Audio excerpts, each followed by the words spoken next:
Our heroic couple, with spirits so high, planned a birthday adventure beneath a grey sky. No better way to honor this day than heading east down Hannibal way. Across Missouri they drove, with hearts full of cheer, where Twain once wandered, far and near. Their first grand stop, a boat on the stream, the Mark Twain Riverboat, like a dream. They climbed aboard as the drizzle came down, with the mighty Mississippi rolling past town. The boat's horn gave a blast, deep and proud. It's not when you wish upon a star, but still a thrill, sharp and loud.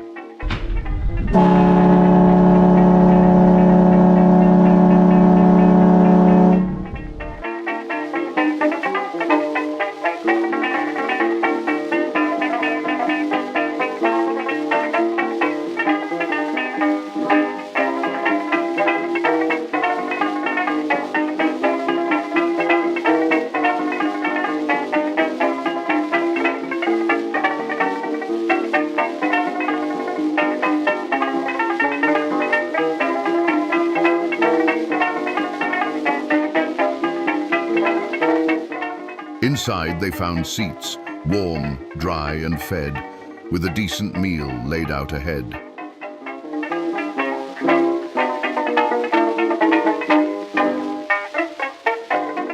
The buffet was fine, not much to boast. But the brownie? Now that's worth a toast. Soft saxophone notes danced through the air as barges passed by with a lumbering stare. The bluff stood tall, the foliage green, birds swooped and soared in the misty scene. Despite the rain, peace wrapped them tight, and the sunset broke through with heavenly light. As day turned to dusk, they made one more photo op to keep. A drive to the cliff known as Lover's Leap. The river stretched far, the town lights aglow, a quiet romance in the twilight's slow show.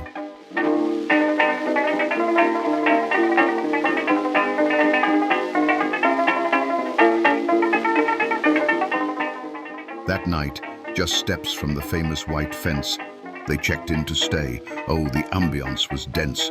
The Tom Sawyer suite, with its old brick charm, felt cozy, historic, and perfectly warm.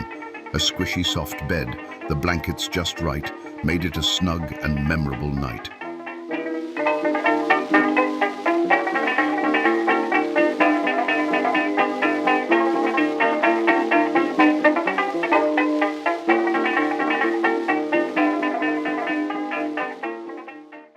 Then morning arrived, the adventure not through. Just across the street, history waited in view. They stepped through the doors of Twain's boyhood place, with wonder and smiles on each of their face. Truth is stranger than fiction, he'd once said, and his real tales spun through their heads.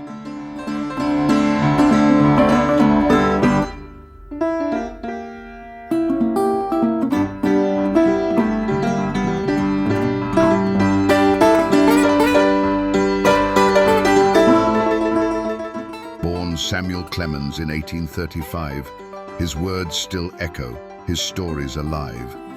Tom Sawyer's Fence, Huck Finn's Flight, were born of this town, both day and night.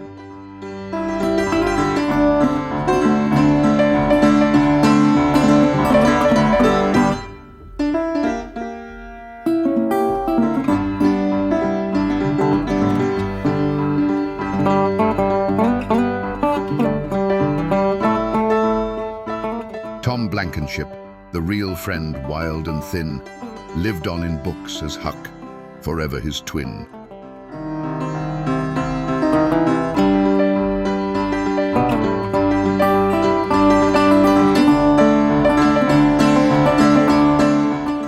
From home to museum, each room told a tale of riverfront life and boyhood detail.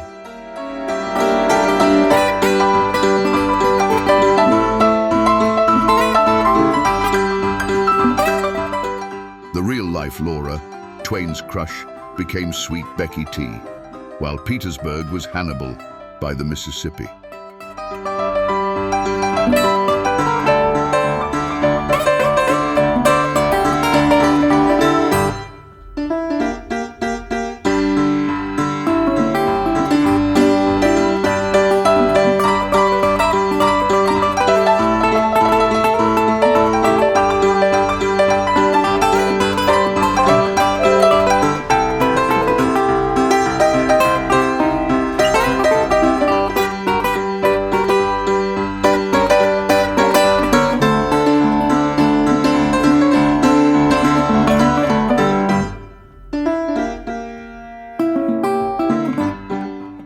came a surprise, a Rockwell delight. 15 originals, framed just right.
Downtown had a lot of neat murals, so that's fun.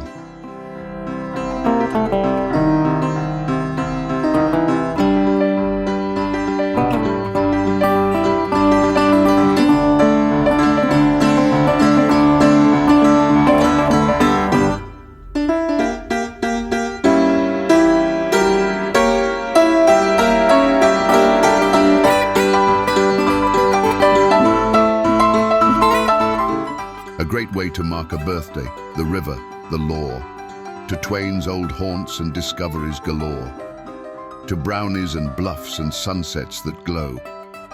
In Hannibal, Missouri, where great stories grow. Oh, and they made a super quick stop at Hannibal LaGrange University, where Brian earned his master's. Go Trojans. The birthday road trip's end was near, yet still Brian and Melissa steered on with cheer. One final stop before day's end, to visit a place that felt like a friend. Marceline, Missouri, quiet and small, but once held dreams that would dazzle us all. For here on a farm, with skies so wide, a boy named Walt Disney let wonder reside.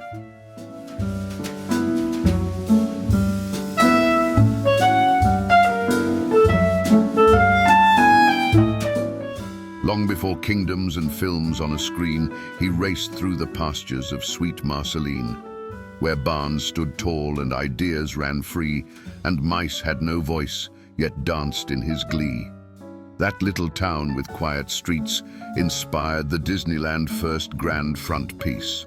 Main Street, USA was born from memories of crisp, bright morns.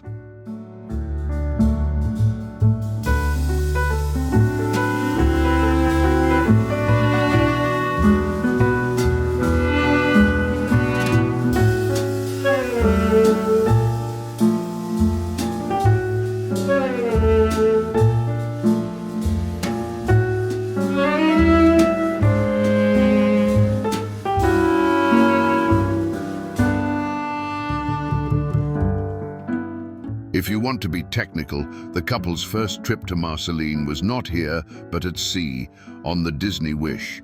Marceline Market feeds treats to the masses with pride and glee, named for the town with Disney's childhood air.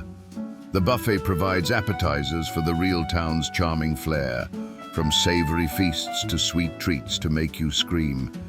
Each dish paid homage to Walt's dear Marceline. Though Walt would later seek city light, from Kansas City's chance to Hollywood's height, his heart stayed grounded in this hometown, where trains rolled by and stars looked down.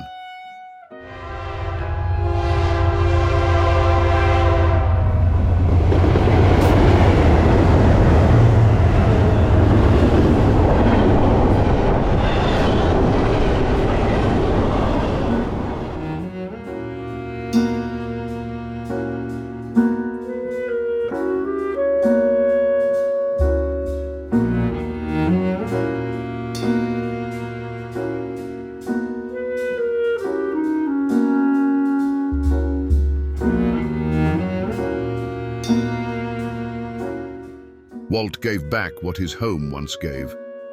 A school for the children, a pool to brave, a park where joy could bloom and grow from the kindness he'd never ceased to show. The couple wandered the exhibit halls, saw memorabilia and things that hinted at princes, at pirates, at kings. But the magic began in this humble space, where imagination first found its place.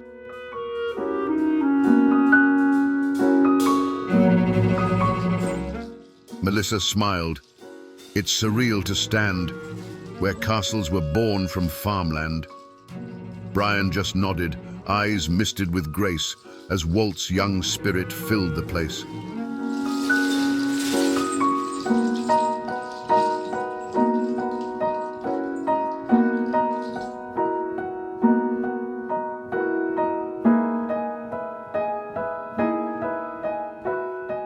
I'm glad I'm a small-town boy, he once said, with memories of where imagination led. I'm glad Marceline was my town, he'd repeat, with affection so tender, genuine, sweet. So onward they drove, hearts full and clear, with tales of two towns they held dear. Before all the stories and magic that dazzled our eyes were rivers, dreams, and Missouri skies. So thanks to Mark Twain and Mr. Walt Disney, your hometown's made for a great birthday, full of history and whimsy.